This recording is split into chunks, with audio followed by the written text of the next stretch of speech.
If you only had one muscle at all to work on for plantar fasciitis, what would it be?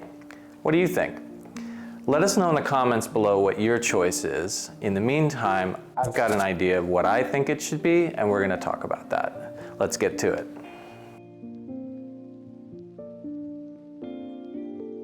All right, how many of you guessed that the muscle that I would pick out for today was tibialis posterior? Claps for everybody who did. Of course, there's plenty of other muscles that are going to be related to plantar fasciitis, but if you really only had one to work on, I think this gives the most bang for the buck in terms of results. So why would I think that, right?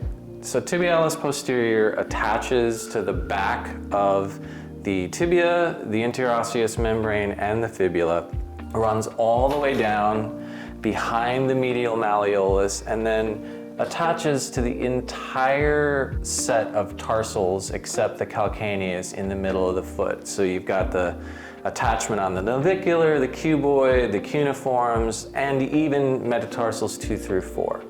So given that it's all attaching right in there and pulling up in that direction, if it contracts, you can really think of it as the muscle that lifts up the arch. So why would working on it help lift the arch if working on a muscle makes a muscle longer? You can think of this a couple different ways. If the tibialis posterior is so weak that it is basically stuck hypertonic and short, it's going to create an arch that's too high, and it's going to lift that arch and just keep it lifted and keep the arch from doing its natural spring motion that it's supposed to do. When you land and take a step, it's supposed to collapse and then spring back up, and that's a shock absorber, right? That's basically why the arch should have some mobility to it. If the tibialis posterior is stuck too short and stuck and not moving and not able to soften and be springy, then the arch stays too high, doesn't collapse, and you basically get the shock wave all the way up into the lumbar spine because you don't get the collapse of the arch when you first step down. Conversely, if it is stuck long and too weak and lengthened out, the arch will stay collapsed the whole time and you'll basically be flat-footed. And again, what you miss there is any kind of shock absorption. So both a too high arch or a too low arch are going to have an impact on low back pain and hip pain. And so by working on the tibialis posterior, you can basically remind it that it's supposed to act like a muscle. It's supposed to be able to contract and release, contract and release. And so when you take a step and the arch collapses, it's supposed to release, and then it's supposed to contract and spring the arch back up after the foot leaves the ground to give that shock absorption, right? And to give a little spring to your step. So, really important muscle to get comfortable working on, and let's give you a couple different ways to do it. I'm going to show you in prone first, and then we're going to do side lying, which personally is the easiest way to work on it, and then we'll even show you a way to do this in supine as well. In prone, the way that I like to do this is from across the table. What you want to do is come in under here and lift up all of the gastroc and all of the other musculature until you can get underneath it right on the tibia. And you're going to work slowly down towards the ankle. Zara, on a scale of 1 to 10, with 10 being totally unbearable, how's that pressure? What level is it at right now? It feels pretty good, so it's not really intense. Okay. So maybe like a 4 or a 5. It has 2. Oh, okay. They are actually quite tough then, because a lot of people would find this to be more like a 6 or a 7. And it may get a little bit zingier as I get closer to the ankle. The thing I want you to really notice in the top down and in this camera is that as I put pressure on that muscle, their foot inverts. right? Because the tibialis posterior is supposed to be an inverting muscle. And so as I'm putting pressure there, this is happening to their foot. And as that's happening, and as I'm causing that muscle to shorten by putting pressure on it, you can help the brain realize what should happen as it lets go by everting the foot as you're working on the muscle. The second time around, it's more like a 4. Cool. And if I get down in here, that might be getting a little bit zingier. Yep.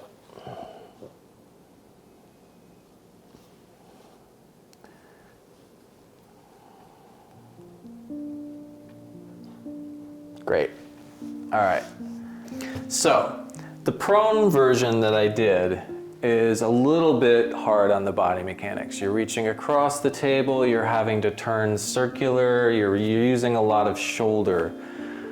For somebody who's got a really stuck tibialis posterior, you might have a really hard time doing it that way and getting a really decent effect. So if you run into that, side lying is absolutely the best, easiest body mechanics for working on this muscle. Because from here, I now can just sink an elbow versus my thumb right into it. I've got gravity working for me, and just sliding down here, I'm sure that will start to feel more like a 5 or a 6 for you. Sarah? About a 6. About a 6, great, right? And I'm not putting any effort at all for me. This is just gravity, I'm barely working. So the easiest way for this at first is just a nice, easy myofascial stroke like this. However, we can add an enhancer to this, as Eric Dalton likes to call these extra ways of working, where now as I come down through, I'm gonna have them flex the ankle and try to lift more on the pinky side than the big toe side. So what I want you to do is get used to letting this drop and just lifting there and then flexing the ankle. Great, okay. So that's gonna be the motion. I'm gonna have you do that and then release, and then just kind of nice and easy over and over. Good. And let it go. And then do it again, nice. Let go. And again. Let go. And again, more pinky, pinky, pinky, nice, let go. And again. Good. That was nice. That got much more ability for them to flex through the ankle than they had when I first started.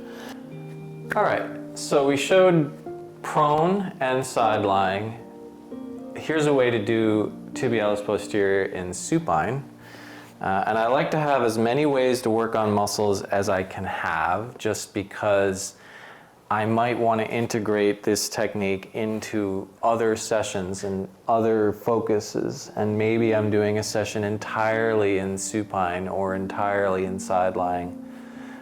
In which case I need to be able to get at the muscle no matter which position the client is in, because I don't really love the idea of having them swap around positions all through the session. So the tibialis posterior tendon runs right behind this medial malleolus to here, and you can start right above the malleolus, right in the tendon here. And you'll know you've got it as soon as you press in and the foot wants to start inverting. What I like to do is first just passively lift, just like we had the client doing earlier in side lying, where they're lifting the pinky side more.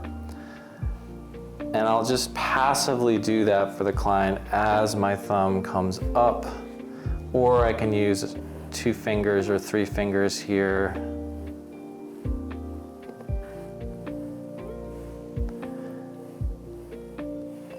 And you should feel the muscle sliding under your finger every time you go to flex the ankle.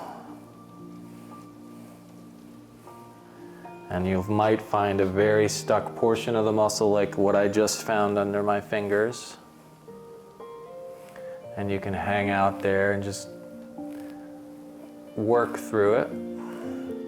Now also, you can again have the client actively do what I was just doing. So why don't you make sure that now notice the very first thing that you lifted was this ball of the big toe.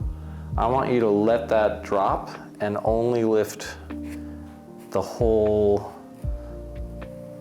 foot at once. And so that's nice. There you go. Their brain is having to learn to let go of the hallucis extensor muscle, which is part of what they were using to lift, and actually release that while still engaging the tibialis anterior muscle. Okay, let's do a little bit more of that. Nice.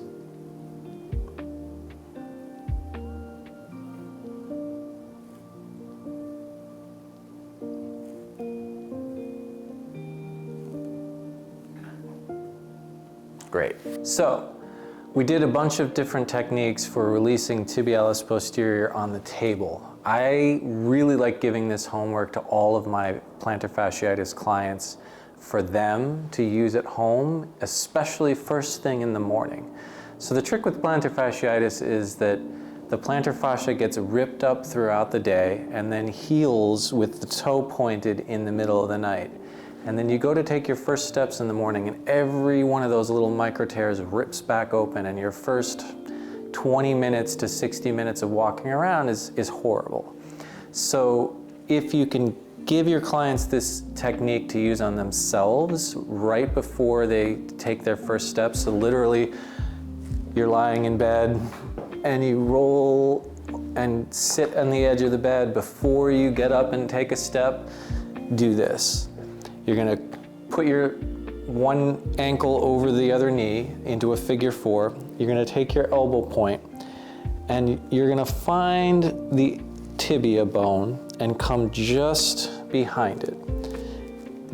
Now, you don't wanna try to do a fascial line, and you definitely don't wanna try to teach your clients to do it because they're not massage therapists. But if you just sink in there and basically do a pin and stretch by sinking into the muscle here and flexing and pointing the ankle down here, I'm now pinning and stretching my tibialis posterior, and then I can lift my elbow up, move it a little bit down, and work my way down the muscle like this. It's not going to feel great, and you should have your client try it with you so that they really are sure that they're doing it in the right place. And you want to make sure that they're not just lifting on the big toe side, but actually lifting both met heads identically. And you can just work your way down the muscle all the way. Okay, so let's have you try this now. So you are going to take one ankle, cross it over the other knee. Okay, now you're gonna find the edge of your tibia and come just behind it. You're gonna take your elbow. You could do it with the shirt on. And you just wanna lean in enough to get the point of the elbow right behind that, and that should already feel interesting. Now, if you add in, you hear that? Now you're doing a little bit of self-release on that muscle. And you're warming it up before you take those first steps, so that those first steps are not going to be anywhere near as awful. And yeah, you don't want to slide down the muscle, you just want to pick the elbow up, move it a little bit further down, and keep working your way down. And yeah, that's correct. You want to make sure that you're lifting this side just as much as that side. Nice. Cool. And you could work all the way down to the malleolus, but let me have you stand up and just feel what your feet feel like after doing that. Yeah, we got a little bit more of an arch now. Right, yeah, I can see that. Yeah, no, it feels relieving through here. It's intense in the moment, but it feels lighter. Yeah, it's just exactly. And even though that feels intense doing it, it's still a hell of a lot less painful than what it would feel like to have that plantar fascia rip back open when you try to walk around on it. Not that you're dealing with plantar fasciitis, but for a client who is, this is a first thing in the morning before you take your first steps. 2 to 3 minutes tops, but it'll make a huge difference. Hopefully this gives you a lot more ways to work on the tibialis posterior, which you now know is a really important muscle for plantar fasciitis. If you liked the video, please hit the subscribe button below for future updates, and we really think you're gonna like this video too.